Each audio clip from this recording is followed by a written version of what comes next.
Assalamualaikum warahmatullahi wabarakatuh. Saya Muhammad Wafa. Saya akan menjawab setiap pertanyaan dan saya akan tunjukkan terlebih dahulu kertas soalnya. Bersih, tidak ada tulisan sama sekali, cuma saya akan tetap berpedoman karena saya tidak hafal pertanyaannya. Bismillahirrahmanirrahim. Pertanyaan kedua. Alasan atau apa yang menarik dari khalayak umum saat mendengar kata bank? Yang pastinya saat mendengar kata bank di khalayak umum itu pasti uang yang banyak, dan yang mereka itu memberikan pinjaman sebanyak-banyaknya. Seperti itu yang ada di masyarakat. Dan pertanyaan kedua, teori mengatakan seorang marketing perbankan menjadi puncak kesuksesannya, yakni branding. Bagaimana seorang marketing itu bisa membranding produk yang dia tawarkan ke masyarakat? Karena dengan begitu masyarakat akan mampu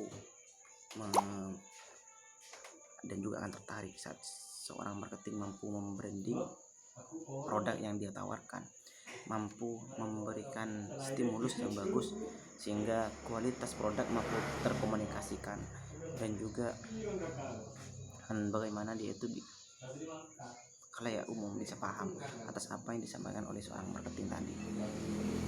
Dan jangan dimaksud dengan kesuksesan sebagai seorang marketing perbankan. Akan dikatakan sukses seorang marketing perbankan manakala dia mampu meraup dana sebanyak-banyaknya, atau manakala produk yang dia tawarkan itu laku di pasaran. Pasar yang dia tuju itu tertarik dan bahkan mengikuti apa yang dia inginkan. Ada semacam stimulus yang dia buat itu mampu menarik khalayak umum, tidak hanya tertarik tapi menggunakan dan mengkonsumsi produk yang dia tawarkan. Sedangkan pertanyaan keempat, sebutkan kelemahan kekurangan dari teller, customer service, dan satpam. Pertama, dari saya ke lembaga perbankan, dari teller itu masih sering saya temukan pelayanan yang terlalu berbelit-belit atau lama. Saya tidak perlu menyebutkan merek itu perbankan apa saja, dimana yang terpenting masih saja kayaknya berbelit-belit dan lama, bahkan terkadang sedikit acuh-acuh. Dia masih lebih mengutamakan berbicara sama temannya, tidak seakan-akan orang yang di depan, nasabah yang di depannya itu masih sering diajukan.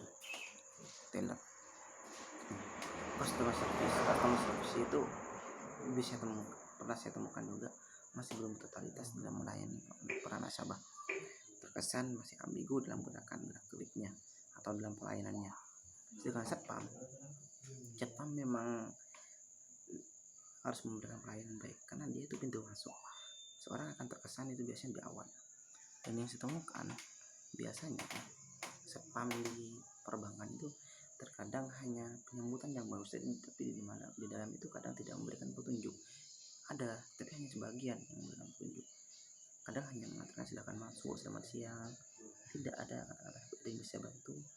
Atau setelah itu dalam hal mengarahkan nasabah atau pengunjung masih sulit untuk mengoleskan senyum sebagai tanda pelayanan yang maksimal. Ada pertanyaan kelima, dari kelemahan dan kelebihan yang ditanya oleh teologi sehingga nantinya mengenai image terbaik di bank tersebut. Oke. Ada pertama, satpam itu adalah, anggap kalau boleh saya katakan, adalah image atau adalah pintu masuk.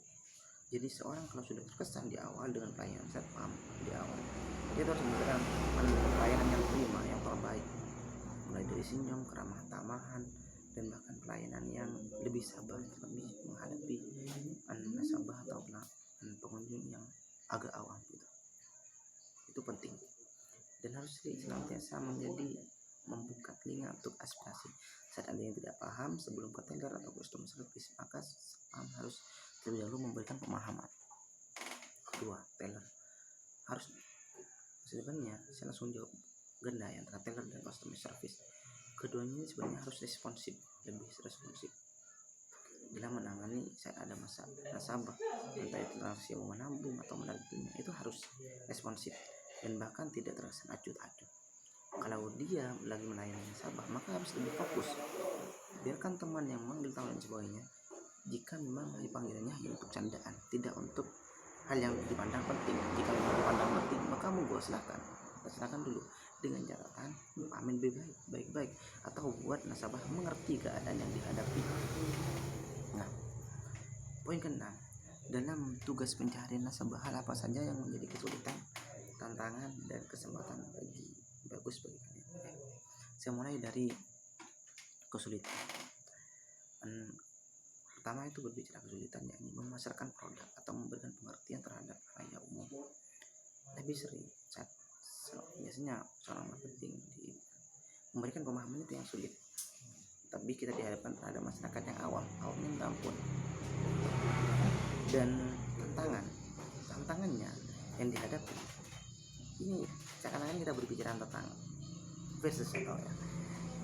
Bagi perbankan syariah, tantangan yang dihadapi, dia akan berhadapan dengan lembaga keuangan lain, misalnya yang ada stigma ya di masyarakat itu lebih banyak mengatakan bahwa antara perbankan syariah dengan perbankan konvensional itu tidak ada bedanya. Itu tantangan, bagaimana bisa mengubah stigma itu. Nah, dari sisi bagi perbankan konvensional itu tantangan yang dihadapi saat ada klaim riba tadi itu.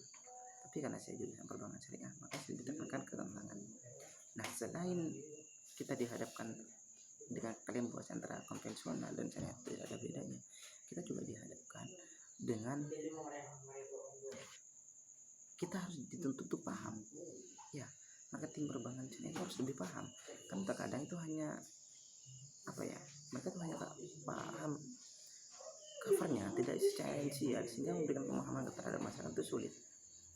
Dan berbicara kesempatan bagus bagi kalian, kesempatan bagus bagi saya kalau perbankan syariah berkenaan dengan populasi umat Islam di Indonesia itu peluang atau kesempatan bagus untuk memberikan pemahaman bahwasanya perbankan syariah itu selaras dengan Islam, dan ini harus digunakan.